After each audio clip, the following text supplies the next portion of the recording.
Hi. ഓണമായിട്ട് എല്ലാവരും കലാപരിപാടികളുടെ തിരക്കിലായിരിക്കും അല്ലേ? ഞാനും തിരക്കിലാണ് കേട്ടോ. എൻ്റെ കലാപരിപാടി ഇതാണ്, കേക്ക് ബേക്കിംഗ്. 1 കിലോൻ്റെ റെഡ് വെൽവെറ്റ് കേക്കാണ് ഇന്നത്തെ താരം. എന്നാൽ പിന്നെ റെസിപ്പിയിലോട്ട് പോകാം അല്ലേ?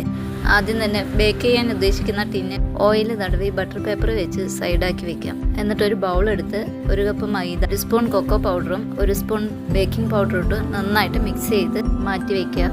അതിനുശേഷം 1/4 കപ്പ് പഞ്ചസാര എടുത്ത് പൊടിച്ച് അതും മാറ്റി വയ്ക്കുക.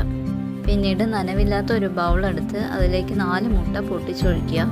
1 സ്പൂൺ വാനില എസൻസും 1 പിഞ്ച് ഉപ്പും ഇട്ട് ഒന്ന് ബീറ്റ് ചെയ്തെടുത്തതിന് ശേഷം പൊടിച്ച് വെച്ച പഞ്ചസാര കുറച്ചായിട്ട് അതിലേക്ക് ഇട്ട് മിക്സ് ചെയ്തെടുക്കുക. ബാറ്റർ ഇതുപോലെ കുറച്ച് തിക്കായി വരുമ്പോൾ നമുക്ക് റെഡ് വെൽവെറ്റ് എസൻസോ അല്ലെങ്കിൽ റെഡ് വെൽവെറ്റിൻ്റെ കളറോ മിക്സ് ചെയ്ത് അതിലേക്ക് 2 സ്പൂൺ ഓയിൽ ഒഴിച്ച് ഒന്നുകൂടെ ജസ്റ്റ് ഒന്ന് ബീറ്റ് ചെയ്തെടുക്കാം. ഇനി ബീറ്റർ മാറ്റി വെച്ച് ഇതുപോലെ ഒരു സ്പാച്ചുല എടുത്ത് നമ്മൾ മിക്സ് ചെയ്ത് വെച്ച ഡ്രൈ ഇൻഗ്രീഡിയൻസ് കുറച്ചിട്ട് ഇതുപോലെ മിക്സ് ചെയ്തെടുക്കുക.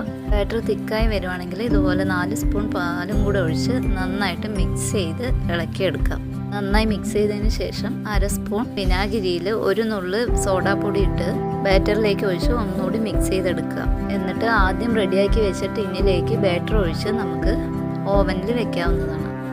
160 ഡിഗ്രിയിൽ 20 മിനിറ്റാണ് ഞാൻ ഓവൻ സെറ്റ് ചെയ്ത് വെച്ചിരിക്കുന്നത്. കേക്ക് റെഡിയായി ചൂടൊക്കെ പോയ ശേഷം ഞാൻ ഇതുപോലൊരു റാപ്പർ പേപ്പറിൽ പൊതിഞ്ഞ് ഫ്രിഡ്ജിൽ സൂക്ഷിക്കുന്നതാണ്.